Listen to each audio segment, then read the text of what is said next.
నిర్గమకాండము 31వ అధ్యాయము. మరియు యెహోవా మోషేతో ఇట్లనెను, చూడుము, నేను యూదా గోత్రములో హూరు మనముడును ఊరు కుమారుడునైన బెసలేలు అను పేరు గలవానిని పిలిచితిని. విచిత్రమైన పనులను కల్పించుటకును, బంగారుతోనూ వెండితోనూ ఇత్తడితోనూ పనిచేయుటకును, పొదుగుటకై రత్నములను సానబెట్టుటకును, కర్రను కోసి చెక్కుటకును, సమస్త విధములైన పనులను చేయుటకును, జ్ఞాన విద్య వివేకములను సమస్తమైన పనుల నేర్పును వానికి కలుగునట్లు వానిని దేవుని ఆత్మపూర్ణునిగా చేసి ఉన్నాను.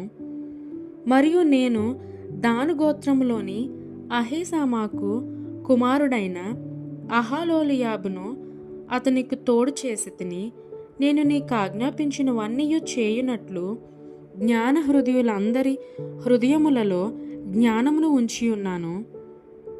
ప్రత్యక్షపు గుడారమును, సాక్ష్యపు మందసమును, దాని మీదనున్న కరుణాపీఠమును, ఆ గుడారపు ఉపకరణములన్నిటినీ, బల్లను, దాని ఉపకరణములను, నిర్మలమైన దీపవృక్షమును, దాని ఉపకరణములన్నిటినీ, ధూపవేదికను, దహన బలిపీఠమును, దాని ఉపకరణములన్నిటినీ, గంగాళమును, దాని పీటను, యాజక సేవ చేయునట్లు సేవా వస్త్రములను, యాజకుడైన అహరోను యొక్క ప్రతిష్ఠిత వస్త్రములను, అతని కుమారుల వస్త్రములను, అభిషేక తైలమును, పరిశుద్ధ స్థలము కొరకు పరిమళ ధూపద్రవ్యములను నేను నీకు ఆజ్ఞాపించిన ప్రకారముగా వారు సమస్తమును చేయవలెను.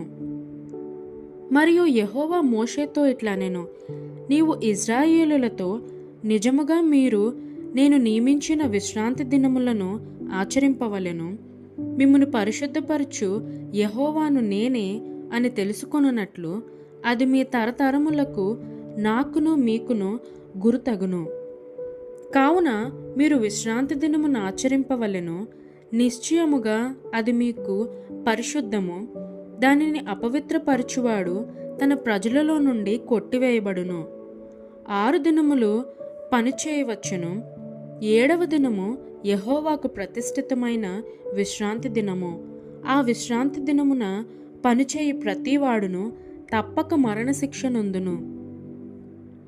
ఇశ్రాయేలీయులు తమ తరతరములకు విశ్రాంతి దినాచారమును అనుసరించి ఆ దినమును ఆచరింపవలెను.